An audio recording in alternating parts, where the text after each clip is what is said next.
it's all yours. Thank you. So I'm Matt Rhodes, and I'm actually an application engineer at Mathworks. I focus on our code verification tools, and so this topic is of a great interest to me.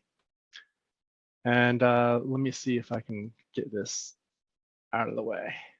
Sorry. Oh, it's fine. I'll go away. Oh, no, there it is. There we go. All right, cool. All right, so evolution of code review. I put together a fun timeline. It's not all the points of interest, but I try to capture the major ones. And we're going to go through these. You can see at the bottom, I've kind of divided it into some epics. And before I go into that, just because it's worth noting, there are evolution of applications being reviewed and coded, et cetera, over time as well. And that's most I'll mention of this, but it's fun. So you have the first, the analytical engine, Ada Lovelace. Actually, the application published was for calculating Bernoulli numbers. And later on, it wouldn't be far before the Colossus would be cracking codes of the during wartime, and not far beyond that, we're getting into space flight, and near and dear to everybody's heart here. And code's used for more practical applications as well.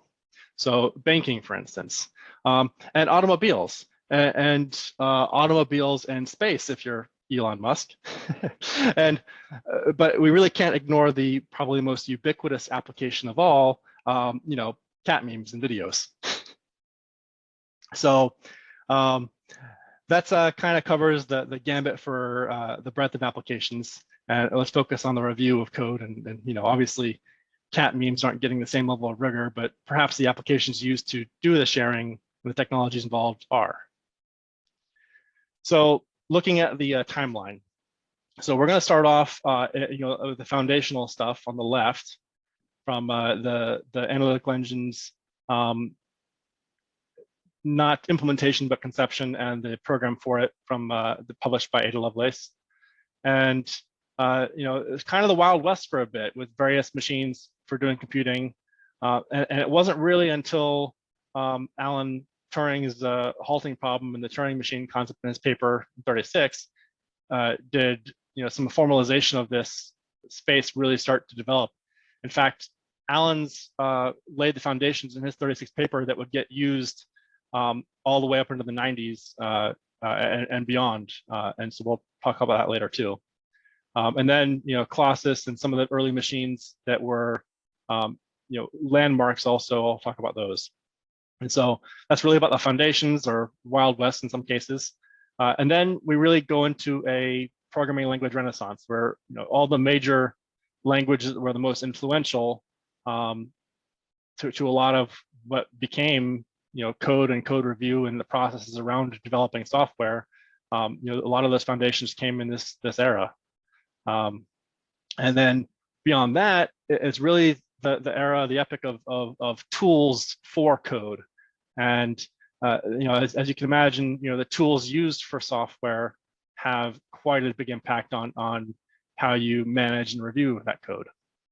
And lastly, in the 2000s, the tools started going in a lot of different directions and doing different things. But because it's closest to me and what I do, I chose to stick on one branch, and we're looking at the Polyspace tools and how they have helped code review get faster, better, and sooner. All right. So we're going to start off from the early programs and review on that left side here. And so first, you're going to see here, this is a diagram accompanying Note G in this publication that Ada Lovelace had published the first program. Doesn't, as you can see, doesn't really look like anything like code you and I would note today. In fact, as you start looking at this, you start to realize this is really just more of a schematic for what parts of this machine do. So very different than the code you and I know today. Fast forward to the Colossus at Bletchley Park, a machine that Turing had a large hand in influencing in how it became. This is one of the many input panels to actually program the Colossus. You can see here on the left-hand side of it is the actual algorithm, and the counters used in that algorithm are actually on the right-hand side, selected with different toggle switches. Later, the first digital computer, the ENIAC, this one is credited for a lot of interesting things, being a general purpose computer, which I might argue is maybe not as general purpose as people would like to think of computers today. It did take weeks to reprogram it for another task. So quite an undertaking, still much more of an engineering problem than actual coding like we know today. And then this one's a little bit of a turning point. So the Manchester Baby, or SSEM, was actually a von Neumann architecture and its first stored program machine. And because it used that von Neumann architecture, it really starts to go towards the direction to lay the basis for what we have today. But still, there's no language other than that of the specifics for this machine, which until later aren't going to be more widespread. So of course, it's important then to look at, all right, the language we use to describe our software. And so the first real big point for this, I think, is the UNIVAC in 1950. And Grace Hopper was one of the developers of this machine. And as part of the UNIVAC, which was the first program stored in memory, Grace, as you can see, she's actually in this picture here, she's sitting in front of a terminal for the UNIVAC. And she's credited for coining the term compiler. And it was actually the first compiler she created was for the A0 language back in '51. And A0 was eventually evolved into B0, very creative, but she did call it Flowmatic. And there's two big items that really come up to bear on the evolution of code review here. One is the compiler, which we're going to get into in a moment, actually reduces a lot of effort that during this time and before went into the review process for how things are getting programmed for these computers. And Flowmatic makes it easier for other reviewers who didn't write the code to see what's going on because it's happening in English. It's she was actually challenged. She wanted to do this English language, but she did the A0 compiler first because her I guess her management team didn't think she could do it. And so it wasn't until the UNIVAC management changed later on that she was able to go after the Flowmatic. But she was always working on it from A0, A1, and some other versions of that, precursors to Flowmatic. So just so you can see an example of Flowmatic code. And again, it was English syntax for data processing focus. So she was really targeting businessmen being able to look at and understand what's going on for these things. And of course, most people in the scientific and engineering community are going to be familiar with FORTRAN. And it was actually FORTRAN compiler also evolved a bit what was going to happen next for code review because, so for one, it was developed at IBM by John Backus specifically for the 704 mainframe to start, ported later for a lot of other things. But the primary objective of FORTRAN and its compiler was he wanted to make sure it got adopted. And so producing efficient programs, what was the goal? There had been other autocoders before and other ways of translating the code, but most of them weren't that great, and they took up a lot of processing and often ran slower than the encoding of them themselves. And so having efficient programs was the primary goal, and they achieved that goal, and that made all the difference in the adoption of FORTRAN. It was also the first commercially available compiler, so there's that. Now, up until this point, we've talked about code and how things get in indirectly, but most everybody, I'm sure, has heard about punch cards and tapes and stuff like that. And these were actually widely used until the 1970s, so well after these languages were created. But it's important to note that they were being used all the way back before even Babbage created his analytical engine. In fact, the first implementation of any kind of paper tape in this case was a loom back in like 18, I forget exactly when, 18 something. And it was, no, sorry, that was in the 1700s, I believe. Anyway, doesn't matter. It was a loom, not a computer, that had the first paper tape. And back during those foundation years I mentioned, we really were looking at all kinds of different implementations of punch tape and punch cards to put data into and out of computing machines. It is worth noting what the review process with a punch card is like. So, obviously going from those early machines where we're talking about an engineering problem of how things are wired and switches are flipped and things like that, we're actually looking at programmers who are writing their code out in these special coding sheets that are then taken to a key punch machine, often with a key punch operator that actually translates the coding sheet code into these punched cards. And when needed, oftentimes there was additional rigor applied to verification of this code, but it was more about actually taking the coding sheets and comparing them with the punch cards, so that when they put it through another verification machine, they were able to see, all right, in fact, we actually got the same translation of that coding sheet into a punch card. So a third party, an independent verification, if you will, that's happening with these. But it's not really a code review for the contents yet of the code. That still happened with informal walkthroughs and things like that, but not like we know today. By the way, that some of the problems with punch cards also made this problem this even more challenging, and this is why another reason that when punch cards finally go away, it's a huge fast forward in the evolution of code review and software engineering in general. Here you see a PDP-11. Standing up is Dennis Ritchie, the father of the C programming language. Also a major contributor to Unix. And one thing I want to point out here, this I don't know the exact year this was, but even though they had video displays by then, they weren't really popularized yet. And what you're seeing is a teletype 33, which the display is that roll of paper. And I think one of the most important things to think about when you're thinking about code review with what happened with these machines is two things. One, it did give you a chance, because it was very slow, to absorb the code as it was coming out slowly in front of you, one letter at a time. And it also gave you, it gave you a challenge, because they were so loud, you might not be able to hear yourself think when you're trying to understand what that code's doing. So you have to wait for it to finish and then read it, perhaps, unless you were able to keep your head clear while it was getting noisy in your ears. I did put a link here. There's some videos at this website that show operation of these things, because it's quite interesting and fun, and actually shaped how some games were created later on.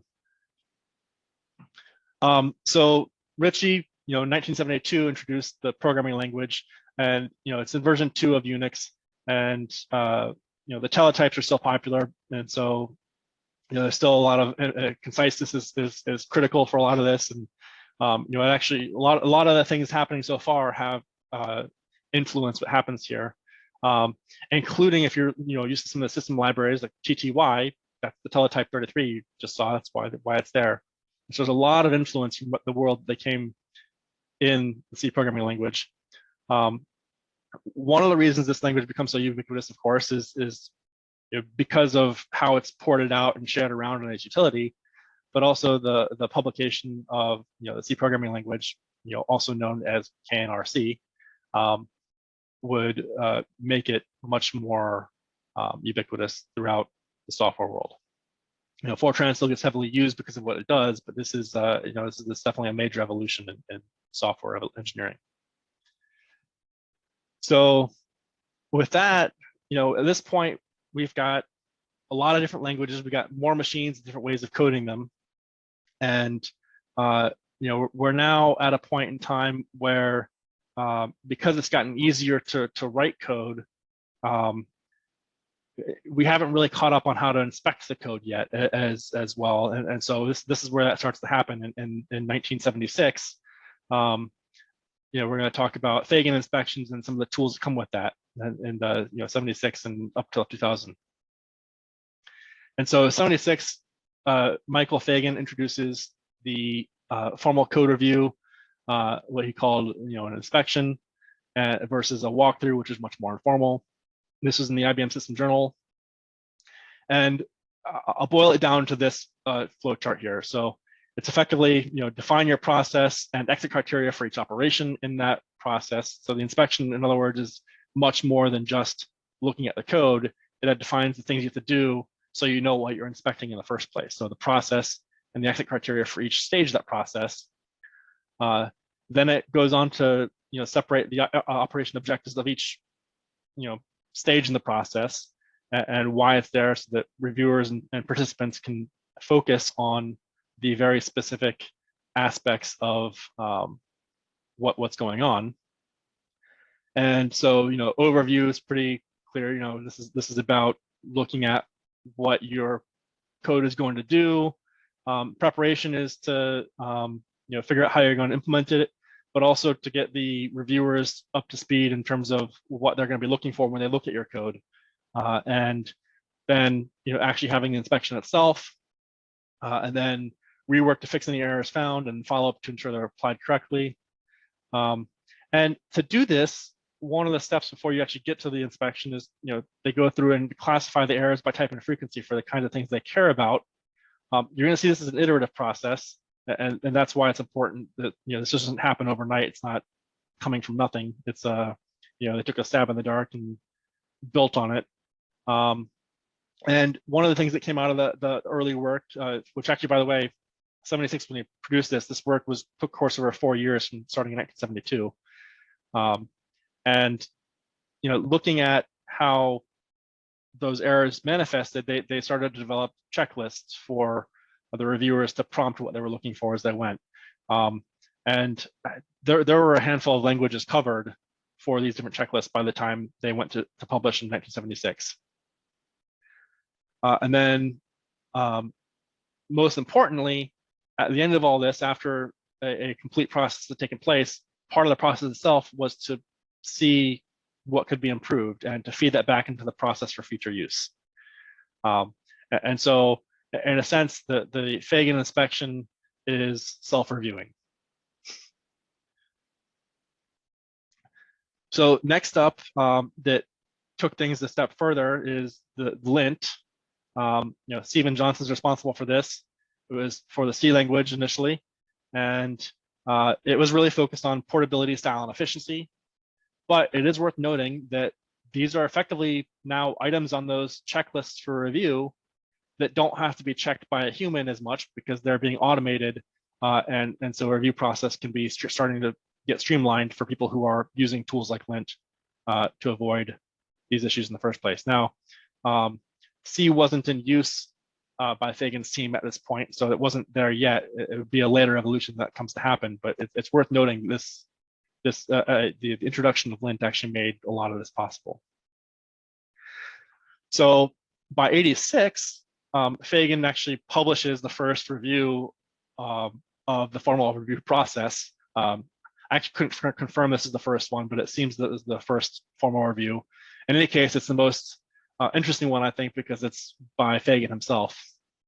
And in this, he does two things. First, two things that I think are worth noting, I should say. The first is that he defines a defect in the sense of software engineering, and specifically, defect is in the English language, but he makes the definition very precise for purposes of being able to identify what errors need to be identified. So rather than just calling it an error, a defect is now specific to requirements, and so it's process specific as well. And then second is he actually made a major addendum to the operation steps in process by adding an additional planning step first. The 76 paper is definitely worth looking at because it has some interesting points made along the way, and isn't as heavy as the first. Then fast forward 1996, another tool is introduced. Alan Deutsch had implemented the first abstract interpretation engine. And it's worth noting that abstract interpretation had been around in academics for some time before then, but it was believed that computers wouldn't be able to actually run this kind of analysis. And Alan decided that he was going to prove that wrong. And so many of you are probably aware of the Ariane 5 and the spectacular explosion it had on its first launch. Alan's IABC program here would be the analyzer that found the issue in the guidance and navigation code. And it's also important to note that this program would, well, I'll come back to it, but it's the foundation for Polyspace. Before that happens, the Motor Industry Software and Reliability Association released the first edition of MISRA-C. Effectively, you've now got with this a checklist of items to be checked for in the C language that have been formalized for an entire industry. And it would actually evolve to become the a prompting checklist, if you will, for many developers across many industries, with the 127 different rules to be looked at. And by the way, it wasn't just a prompting checklist. It was looked at for use for static analysis, to be put into tools to do this automatically. So the ideas of lint were very quickly evolved to take rule sets like this and automate checking code so that formal software review could focus on the behavior of the code and what it's supposed to be doing, the requirements, and less about a lot of the other details that were a lot harder for reviewers to figure out. And so a year later, you see Polyspace is actually, this evolved from Alan Deutsch's IABC. It's the first commercial abstract interpretation engine, detecting runtime errors and non-deterministic contracts. The big thing here is proof of absence. First version was for Ada, followed by C a year later in 2000. And in 2004 is actually, 2005 is when it released the first version of the MISRA coding rules in Polyspace. I'm not sure when the other implementations came around, but 2005 was the first Polyspace implementation of MISRA-C. Matt, 2-minute warning. All right, thank you much. So really quickly, we're at the end here, just about, and so we're looking at faster, stronger, better. So Mathworks actually acquired Polyspace in 2007 to complement the verification, validation, and model-based design. And by 2011, they Polyspace started making its way into other technology, including the code inspector in 2012, which is there to inspect the generated code from models. We can talk more about that in our booth later if you'd like. And Bugfaster in 2013 was there. It added a bunch of different checks, probable issues, running faster, abstract interpretation without the proof, and there's many more categories of bugs that would be from people's checklists over time, if you will. And then Polyspace Access in 2019 brings another evolution to this, adapting to a lot of agile and modern workflows with enterprise, enterprise level integrations for issue trackers and triage. Polyspace has already added a bunch of context sensitive help to make it better and help teach developers from their mistakes. And this made it more accessible in an enterprise environment. And then in 2021, last year, we took the power of Polyspace and brought it to your IDE and give you access to these checklists as you code with tooltips like you see in the Visual Studio Code there on the right, telling you about ranges and information in your code as you're going. So and even the ability to integrate with Access for baseline results, etc. So you can get to your issues sooner, way before the code review at a formal sense even starts.